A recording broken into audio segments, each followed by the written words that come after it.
que acompanham essa transmissão. Eu sou o Padre Luiz Cláudio Braga, sou da Paróquia Santo Antônio, no bairro da Barra Funda, região episcopal Sé.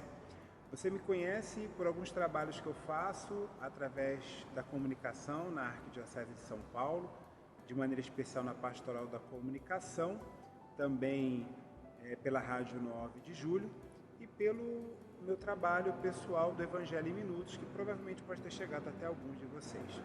Eu venho, através dessa transmissão, poder conversar um pouquinho com vocês sobre a comunicação na vida da igreja, através desse projeto tão bonito que a Pascom Santana vem desenvolvendo através da internet, para fazer com que não somente o assunto da comunicação, mas também outras catequeses possam ser vividas e experimentadas por vocês através desses canais de comunicação digital. E como não falar de comunicação quando a gente fala desses projetos, por exemplo, de chegar até você a comunicação? Então, eu começaria dizendo para todos nós que homem nenhum nasceu para ser uma ilha.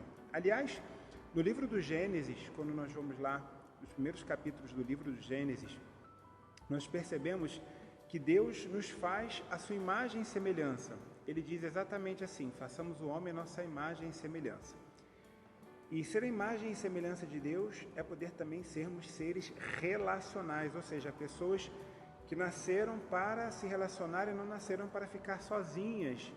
Afinal de contas, Deus também se fez um conosco, Deus também quis e desejou se revelar para nós. Nós vamos ver isso através da Sagrada Escritura, como, por exemplo, quando Ele fez todas as coisas, não para si mesmo, mas Ele fez para a nossa convivência, para o nosso convívio, para a nossa habitação. Pela palavra, pela sua vontade, Deus diz: faça-se, e a luz foi feita. Deus disse: faça-se um firmamento entre as águas, no livro do Gênesis capítulo 1. E separando uma das outras, e Deus fez o firmamento, separou as águas que estavam debaixo do firmamento das águas que estavam acima. Ou seja, pela palavra, pela sua vontade, Deus fez com que as coisas acontecessem. Assim também nós temos a sua imagem e semelhança, com inteligência e com uma energia para fazer o bem, a capacidade de, através de palavras ou uma linguagem não verbal ou pela linguagem verbal, fazer com que a comunicação aconteça entre nós.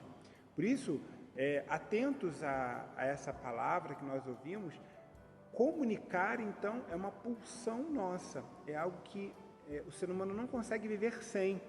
Até mesmo o Papa Francisco, nas suas mensagens, que ele, a esses anos de pontificado dele, nas suas mensagens para o Dia Mundial da Comunicação, o Papa Francisco vem trabalhando muito bem a questão da comunicação pura comunicação, ou aquela que é a verdadeira comunicação, aquela que nós temos necessidade de fazer. E essa pura comunicação, essa comunicação começa já no ventre materno. Numa das primeiras mensagens que o Papa escreve para o Dia Mundial das Comunicações, ele disse que o ser humano manifesta a sua vida, o ser humano manifesta a sua presença no ventre materno de uma forma não verbal. Quando nós nos movimentamos no ventre materno, a mãe sabe que o filho está bem, está ali vivo, está se desenvolvendo. Então, ou seja, isso para poder deixar claro para nós que a comunicação é algo inato em nós. A comunicação é algo visceral para o gênero humano, né? E o nosso Deus, que nos revela ser um Deus relacional, ou seja, um Deus que fala conosco, um Deus que nos escuta, revela isso também, e a gente vê isso na Sagrada Escritura, na sua relação com Moisés, por exemplo, né? Quando Moisés é vocacionado, né? Deus fala com ele: Moisés, Moisés, chama pelo seu nome. Moisés responde: aqui estou. E ali Moisés é vocacionado para libertar o povo de Israel. Mas o que eu quero salientar dessa passagem bíblica da vocação de Moisés é um Deus que nos escuta, um Deus que é comunhão conosco, um Deus relacional, não um Deus heterogêneo, mas um Deus homogêneo conosco. Não um Deus que fica da sua realidade, vendo tudo, ouvindo tudo e não se manifestando. Olha o que Deus diz a Moisés quando vocaciona. O Senhor lhe disse: eu vi a opressão de meu povo no Egito, ouvi os gritos da aflição diante dos opressores e tomei conhecimento de seus sofrimentos. Ou seja, Deus ouve a nossa oração, Deus se comunica conosco, Deus não é alheio às nossas necessidades. Ou seja, repito e reforço, o nosso Deus é um Deus relacional, não é um Deus isolado, é um Deus comunicacional. E todas essas passagens bíblicas que eu estou trazendo para vocês é para mostrar o quanto que a comunicação é importante para nós, intrínseca para nós. Uma necessidade da igreja que não tem uma mensagem a passar. A Igreja Católica Apostólica Romana é uma mensagem viva a ser passada.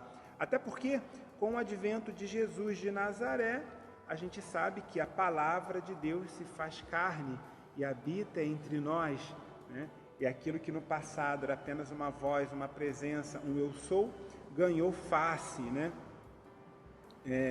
Jesus, então, quando voltava para o Pai, quando estava para voltar para o Pai, nos deixa uma missão. Toda a autoridade me foi dada no céu e sobre a terra.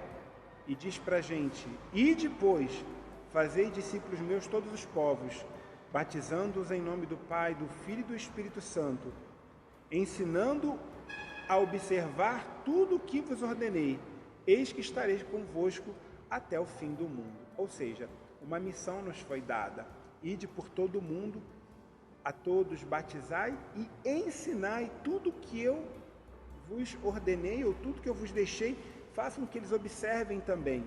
Então, que nós possamos, assim, atentos a essa palavra, observando essa palavra, possamos estar cada vez mais unidos a Cristo, que é o Verbo encarnado, a palavra de Deus que fez carne, a comunicação viva de Deus, que nos pede que nós possamos, então, através do nosso testemunho, através da nossa palavra, através da nossa comunicação verbal ou não verbal, fazer com que essa verdade chegue, o amor de Deus chegue a todas as pessoas. Depois, a gente vai ver também nos Atos dos Apóstolos, só para poder fechar, que ele pede para que nós sejamos suas testemunhas em Jerusalém, em toda a Judéia e Samaria, até os confins da terra. Está lá em Atos 1, né? Atos 1, versículo 8, né? Versículo 8, está lá, Atos dos Apóstolos, capítulo 1, versículo 8. Vós sereis minhas testemunhas. Né? Eu acabei de ler agora, eu acabei não dando para vocês, mas é o capítulo 28, que também se associa a essa passagem de Atos, capítulo 28 de Mateus, versículos 19 em diante. Então, isso para mostrar que nós somos testemunhas de algo muito importante. A testemunha fala, a testemunha não se cala. Uma testemunha que se cala, o seu testemunho é falso. Então, nós devemos ser testemunhas de Jesus Cristo. Mas, isso tudo aqui é extremamente importante numa questão bíblica, num fundamento bíblico, mas documentalmente a gente também tem o que nós chamamos de uma Bíblia para nós, né?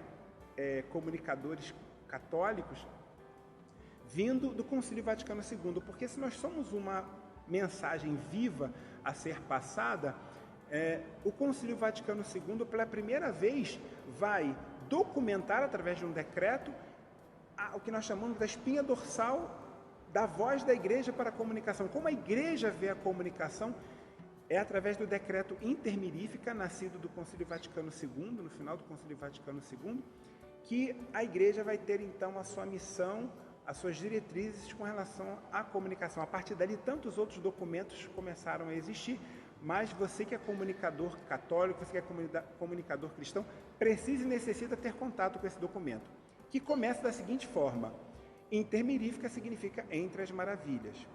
Entre as maravilhas, invenções da técnica que, principalmente nos nossos dias, o engenho humano extraiu, com a ajuda de Deus, das coisas criadas, a Santa Igreja acolhe e fomenta aquelas que dizem respeito, antes de mais, ao espírito humano e abriram novos caminhos para comunicar facilmente notícias, ideias e ordens. Entre estes meios, salientam-se aqueles que, por sua natureza, podem atingir e mover não só cada um dos homens, mas também as multidões e toda a sociedade humana, como a imprensa, o cinema, a rádio, a televisão e outros, que, por isso mesmo, podem chamar-se com toda razão meios de comunicação social. Aí diz ainda o documento: a Mãe Igreja sabe que estes meios, retamente utilizados, prestam ajuda valiosa ao gênero humano, enquanto contribuem eficazmente para recriar e cultivar os espíritos e para propagar e firmar o reino de Deus. Sabe também que os homens podem utilizar tais meios contra o desígnio do Criador e convertê-los em meios da sua própria ruína. Para evitar isso e conduzir sempre a Igreja no bom caminho da comunicação, é que existe o Intermirífica. Acho muito importante que você, comunicador, possa ter contato com ele. Essa minha mensagem, essa minha pequena formação é para poder animá-lo a estar cada vez mais com a comunicação ao seu lado, a boa comunicação, a serviço da vida. Então, que nós possamos, a partir de então, saber o quanto que é importante a comunicação na vida da Igreja, porque o nosso Deus também se fez comum conosco, uma comunicação conosco, para que nós pudéssemos, então, a partir do seu testemunho, também dar o nosso. E com tudo isso, todos nós podemos construir o reino de Deus através do anúncio da Boa Nova, que é Jesus de Nazaré. Um grande abraço para vocês, espero que vocês fiquem bem. Estou à disposição para esclarecer outras dúvidas de vocês. Um grande abraço e fiquem com Deus.